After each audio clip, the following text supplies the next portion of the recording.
Hello viewers, मैं हूं सरताज sir और आप देख रहे हैं सरताज सर की क्लास। भाई साहब, आज की इस क्लास में मैं आपको डिस्ट्रीब्यूटिव प्रोनाउन सिखाऊंगा।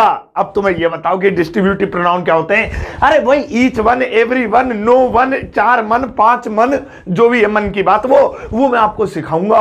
अब डिस्ट्रीब्यूटिव प्रोनाउन सीखने के बाद आप कमाल कमाल के सेंटेंसेस बना पाएंगे और सामने वाले को बोलकर भी दिखा पाएंगे, लिखकर भी दिखा पाएंगे। इंग्लिश जहर हो जाएगी। सही है। अब ये डिस्ट्रीब्यूटिव प्रोनाउन सीखने के लिए इस वीडियो का अंत तक जरूर देखिएगा। आगे बढ़ने से पहले चैनल को सब्सक्राइब कर दीजिए। सब्सक्रिप्शन बटन के बराबर में एक बेल आइकन को उसको दबा दीजिए ताकि रोज आने वाली वीडियोस की नोटिफिकेशंस आपको बिल्कुल टाइम पर मिल जाए।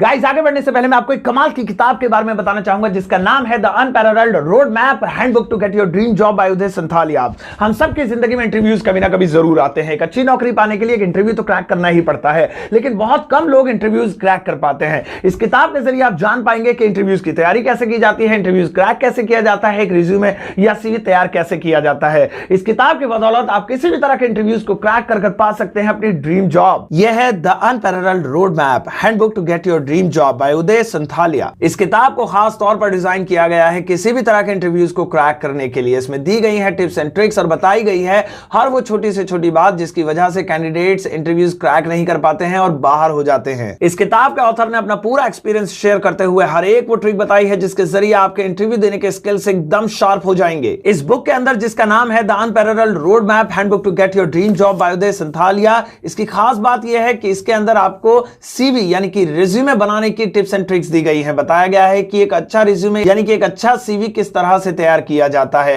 क्या चीज उसमें करनी चाहिए, क्या चीज नहीं करनी चाहिए, क्योंकि एक सीवी ही पहला इंप्रेशन होता है किसी भी इंटरव्यू का। इस बुक के अंदर आपकी इंग्लिश का भी खास तौर पर ख्याल रखा गया है। बताया गया है कि इंटरव्यू के दौरान किस तरह की इंग्लिश बोलनी चाहिए, किस तरह के वर्ड्स यूज करने चाहिए, और अगर आपकी इंग्लिश कमजोर है तो इसमें स्टेप बाय स्टेप तरीके बताए गए हैं जिसके जरिए आप अपनी इंग्लिश को घर बैठे इंप्रूव कर सकते हैं। वैसे तो इस किताब की लैंग्वेज इंग्लिश है, लेकिन इजी टू अंडरस्टैंड है, यानी कि इतनी आसान है कि अगर आपको हल्की फुल्की इंग्लिश भी आती है तब भी आप इस बुक में लिखी हर एक बात को आसानी से समझ जाएंगे। इस बुक के अंदर फेस टू फेस इंटरव्यू के अलावा टेलीफोनिक या फिर वीडियो इंटरव्यू के बारे में भी टिप्स दी गई हैं कि आप उन इंटरव्यूज को किस तरह से क्रैक कर सकते हैं, और यही टिप्स इस बुक को बनाती हैं एकदम परफेक्ट। सो गाइस, है ना कमाल की किताब। मैं आपको हाईली रिकमेंड करता हूं कि आपको ये किताब जरूर खरीदनी चाहिए। ना सिर्फ आपको खरीदनी चाहिए बल्कि आप इसे दूसरों को सजेस्ट भी कर सकते हैं, या फिर आप इस किताब को खरीदकर दूसरों को गिफ्ट भी कर सकते हैं। ये किताब किसी के भी करियर के लिए एक परफेक्ट गिफ्ट साबित हो सकती है। इस किताब को आप ऑनलाइन ऑर्डर कर सकते हैं फ्लिपकार्ट या अमेज़न से, जहां पर इसकी कीमत है 335 रुपए। लेकिन अगर आप विजिट करते हैं theroadmap.in पर तो वहां पर आपको मिलेगा पूरे 10% का डिस्काउंट, यानी ये किताब आप सिर्फ 300 रुपए में ऑर्डर कर सकते हैं। लिंक वीडियो के डिस्क्रिप्शन बॉक्स में दिए गए हैं, जाकर चेक कर लीजिए एंड परचेज कर लीजिए। तो चलेगा, शुरुआत करते हैं इस वीडियो की। आज के दिन मैं आपको सिखाता हूं डिस्ट्रीब्यूटिव प्रोनाउन। मुंह से भी ना निकल रहा, लकवा से मार गया तेरा डिस्ट्रीब्यूटिव, जो भी यही है, समझ गए। अब भाई साहब चलो, कॉपी पेन लेकर बैठ गए तो ठीक है, नहीं लिया तो अभी वीडियो को छोड़ के मत भागना, बाद में नोट कर लेना, दोबारा देख लेना। अच्छा, ये हमारी वीडियो पे बार बार ऐड आएंगे। सही है। आओ अब देखो, पहला वाला है ईच ऑफ दी। अब ये जो डेस भी है उसके आगे ईच ऑफ दी के आगे डेस का कमाल बताऊंगा अभी। अब ये जो ईच ऑफ दी है इसका हिंदी मतलब पहले सुन लो। ईच ऑफ दी का हिंदी में मतलब होता है प्रत्येक। ज्यादा कट्टर हिंदी हो गई, शुद्ध हिंदी हो गई ज्यादा, थोड़ी देसी वाली बताता हूं। हर एक मतलब इसका हिंदी में एक्चुअली में तो मतलब होता है प्रत्येक, लेकिन हम अपनी डेली लाइफ में ऐसे थोड़ी बोलते हैं मम्मी मैं प्रत्येक सेब खाऊंगा। मम्मी कही कैसे, क्या महाभारत देख के आया क्या ये? हम क्या बोलते हैं अपनी डेली लाइफ में? हर एक। तो आप यही समझ लो कि इसका मतलब यही होता है, हर एक। अब ये जो डैश है इसमें आप उस चीज का नाम भर दो जो आप इसके साथ जोड़ना चाहते हो। हर एक लड़का, ईच ऑफ द बॉयज, एक एस लगाकर लिखना पड़ेगा, लेकिन ये याद रखना इसमें हमेशा बाद वाली चीज प्लूरल होगी। हर एक car, each of the cars. हर एक लड़की, ईच ऑफ द गर्ल्स। हर एक टीचर मुझ जैसा, ईच ऑफ द टीचर्स। हर एक video, each of the videos, ऐसे होगा। सही है। आओ अब एग्जांपल लेते हैं। जैसे मुझे कहना है हर एक लड़का पढ़ रहा, भाई साहब क्लास में देखो कोई ऐसा नहीं जो पबजी या फौजी खेल रहा। अभी वो मांग रहा था मुझसे 10x जूम, पता नहीं क्या मांग रहा था मैं, तो मैंने उसे मना कर दिया, पढ़ ले। सो हर एक लड़का पढ़ रहा है तो इंग्लिश होगी each of the boys is reading, या स्टडिंग भी कर सकते हैं, ज्यादा खुजली हो रही है तो। So each of the boys is reading building. अब यहां पे एक चीज का ध्यान रखना, ईच ऑफ दी के बाद उनका नाम लिखना है एक से ज्यादा की संख्या में जिनके बारे में हम बोल रहे हैं। तो इसमें हर एक लड़का लिखा तो बॉयज लिख दिया, लेकिन उसके बाद इज लगा दिया, जबकि बॉयज तो एक से ज्यादा हो गए तो आर आना चाहिए। लेकिन ईच ऑफ दी के साथ प्लूरल में भी हेल्पिंग वर्ब सिंगुलर वाली लगती है, क्योंकि नाम भले ही लड़कों का ले रहे हैं लेकिन बात एक एक की हो रही है, सिंगुलर सिंगुलर की, इसलिए तो शुरू में ही बोल दिया हर एक। देखो बोल दिया ना, साइंस है भाई साहब, इंग्लिश भी है ना फिर की लेती है हमारी। ध्यान रखना यहां पे इज ही लगेगा, हमेशा सिंगुलर हेल्पिंग वर्ब लगेगी। इसी तरीके से आप बोल सकते हो मैंने हर एक कार चलाई है, I have driven each of the cars, मैंने हर एक लड़की से पिटा हूं। तो आप खूब बना लेना, सही है। अब नेक्स्ट वाला देखें, और भैया नेक्स्ट वाला है either of the both dash. ये डैश ने बड़ी जिंदगी खराब कर रखी है, लेकिन इससे ज्यादा जिंदगी तो उस ईदर ने कर रखी है, आधी जिंदगी इसी में कट गई ये पता करने में कि इसे इधर बोलूं या इधर बोलूं। इंग्लिश ने ना मेरी जिंदगी खराब कर रही, बिया बिगड़वा दिया। हाँ, तो हम क्या कह रहे थे, इधर ऑफ दी बोथ, इसका हिंदी में मतलब होता है दोनों में से कोई एक, दोनों में से कोई एक। इधर ऑफ दी बोथ का हिंदी में मतलब ये होता है। अब डैश में आप उसका नाम लिख सकते हो जिनके बारे में आप कह रहे हो कि इन दोनों में से कोई एक, जैसे each of the both brothers, दोनों भाइयों में से कोई एक। Each of the both friends, दोनों दोस्तों में से कोई एक। Each of the both sisters, दोनों बहनों में से कोई एक। ईच ऑफ दी बोथ, अब हो गया ना, बस क्या कर रहा हूं मैं। आओ एग्जांपल लेते हैं, जैसे दोनों भाइयों में से कोई एक झूठ बोल रहा था। भाई साहब दोनों भाई आए थे लेकिन कोई एक झूठ बोल रहा था, दोनों में से थोड़ा सुझा देता मैं, वहीं पर उनका मेरे हत्थे नहीं चढ़ा। दोनों में से कोई एक भाई झूठ बोल रहा था, तो इंग्लिश होगी neither of the both brothers was telling a lie. अब देखो ब्रदर्स यानी एक से ज्यादा है, क्योंकि दो हैं लेकिन फिर भी सिंगुलर लगाए। वाज लॉजिक यह है क्योंकि झूठ तो कोई एक बोल रहा था ना, तो बात तो सिंगुलर की हो रही है, लिखा भले ही दो का नाम है, तो इसमें भी हमेशा सिंगुलर हेल्पिंग वर्ब ही लगेगी। अगर इज एम आर की बात होती तो आर नहीं लगता, इज ही लगता। सही है। अब आप खूब बना लेना, बोथ ऑफ दी ये और बोथ ऑफ दी वो, बोथ ऑफ दी दो। अब तो हो गया यार बस, चलो अब आओ अब नेक्स्ट वाला देखे, और भैया नेक्स्ट वाला है one of the dash. One of the dash, अब इसका भी हिंदी में मतलब सुन लो क्या होता है। वन ऑफ दी डैश का हिंदी में मतलब होता है में से कोई एक। आप देखो इससे पहले था either of the both dash, उसमें था दोनों में से कोई एक, उसमें दो लिखा हुआ था, दोनों। यह है में से कोई एक। अब चाहे हजारों लाखों करोड़ों 2 crore, I don't care about that, कितने भी हो, बस दो हो तो फिर वो वाला इधर वाला यूज करेंगे। तो दो के बाद फिर ये आ जाता है वन ऑफ दी। अब बच्चों में से कोई एक, वन ऑफ द चिल्ड्रेन, विद्यार्थियों में से कोई एक, वन ऑफ द स्टूडेंट्स, तुम में से कोई एक, चलो ठीक है। अब जैसे अब मुझे कहना है विद्यार्थियों में से कोई एक अवार्ड जीतेगा। भाई साहब तुम इतने सारे विद्यार्थी हो, अब देखो कल कौन अवार्ड जीतता है, तुम विद्यार्थियों में से कोई एक अवार्ड जीतेगा। सो इंग्लिश होगी one of the students will win the award. One of the students यानी विद्यार्थियों में से कोई एक विल विन द अवार्ड। आप इसी तरह आप खूब सारे बना सकते हो। मैं इन किताबों में से कोई एक किताब लूंगा, I take one of the books, यानी इन किताबों में से कोई एक। सो में से कोई एक जहां पर भी आए लगा देना, सही है। आओ अब नेक्स्ट वाला देखें, और भैया नेक्स्ट वाला है neither of the both dash. Neither neither, neither, हाँ neither of the both dash. अब इसका हिंदी में मतलब सुनो क्या होता है। नीदर ऑफ द बोथ का हिंदी में मतलब होता है दोनों में से कोई नहीं, दोनों में से कोई नहीं। अभी दो की बात होगी और डैश में उसका नाम जिनके बारे में बात हो रही है। दोनों लड़कियों में से कोई नहीं, neither of the both girls, दोनों लड़कों में से कोई नहीं। Neither of the both boys, दोनों टीचरों में से कोई नहीं। Neither of the both teacher, रैप बन गया, दोनों टीचर में से कोई नहीं। चलो आओ अब ले लेते हैं एक सेंटेंस। जैसे मुझे कहना है दोनों लड़कियों में से कोई भी डॉक्टर नहीं है, झूठ बोल रही है, ऐसे ही कोई डॉक्टर नहीं है, ये में ही फेंक रही है।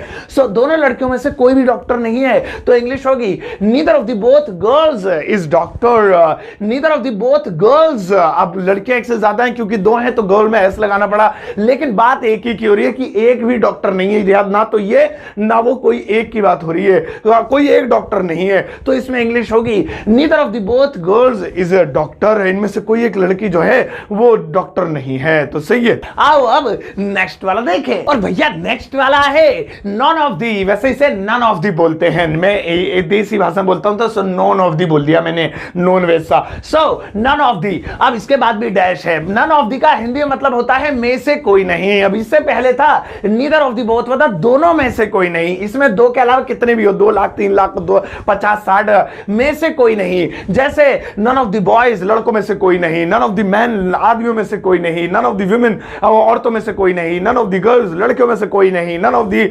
पायलट्स, पायलट्स में से कोई नहीं। आओ बना लेते हैं। जैसे आदमियों में से कोई अंदर नहीं आएगा, सारी महिलाएं अंदर आएंगी, आदमियों में से सारे यहीं खड़े रहेंगे, सूखते रहेंगे धूप में खड़े हुए, ठीक है। आदमियों में से कोई अंदर नहीं आएगा, तो इसकी इंग्लिश होगी none of the man will come in, none of the man. अब मैन एक से ज्यादा है इसलिए MEN वाला लिखा है मैंने, वरना एक आदमी को तो MAN बोलते हैं। None of the man will come in, कोई भी आदमी अंदर नहीं आएगा। अब इसी तरह आप बोल सकते हो मैंने कोई किताब नहीं पढ़ी, I have read none of the books, मैंने ये नहीं खाया वो नहीं खाया, सही है।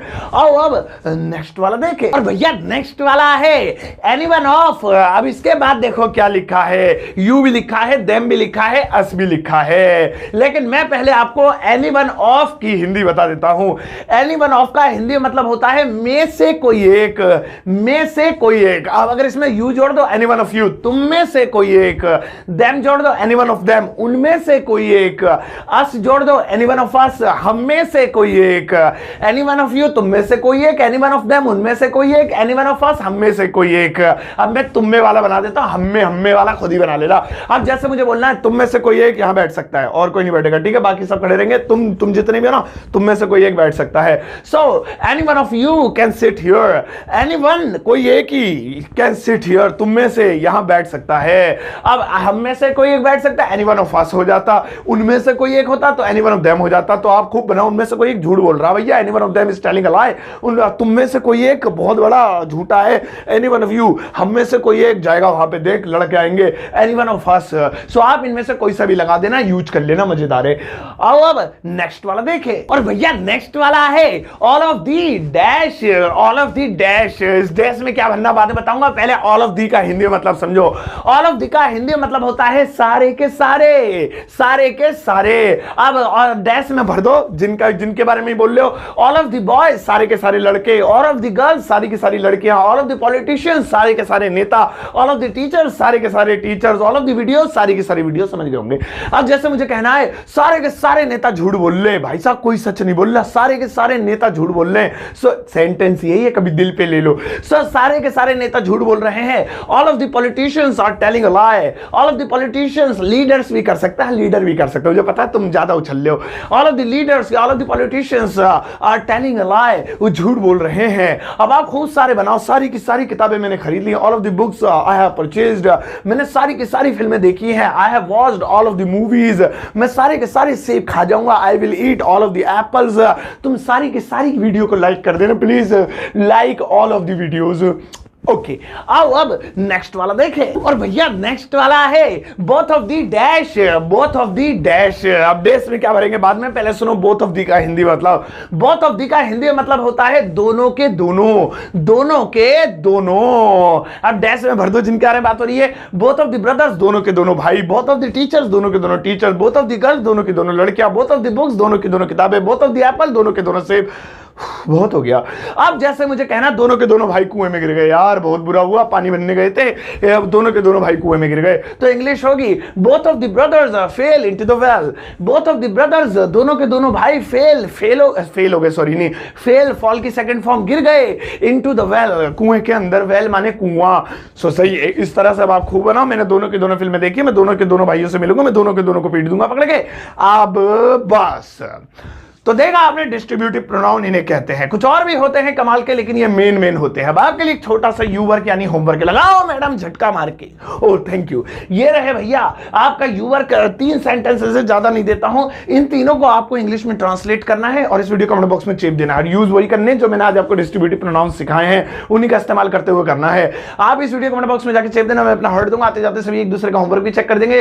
कोई किसी को गलती दिखेगी तो उसे बीच समझा भी देंगे, सही होगा तो हर्ट अपना हर्ट तो मैं ही देता हूं, लाइक देकर जाएंगे और मैं तो हर्ट दूंगा ही दूंगा। तो इसीलिए आप होमवर्क जरूर करके इस वीडियो के कमेंट बॉक्स में चेप देना। तो चलिए फिर आज की क्लास में इतना ही। अब मैं मिलूंगा आपको नेक्स्ट वाली क्लास में। तब तक के लिए क्या करना है, तब तक के लिए कुछ नहीं करना है। मेरे एक नया YouTube चैनल है सरताज स्टोरीज, लिंक वीडियो के डिस्क्रिप्शन बॉक्स में है, उसे भी सब्सक्राइब कर लेना। जाओ इस वीडियो के साथ शेयर करना, जाते जाते एक प्यारा सा लाइक देकर जाना।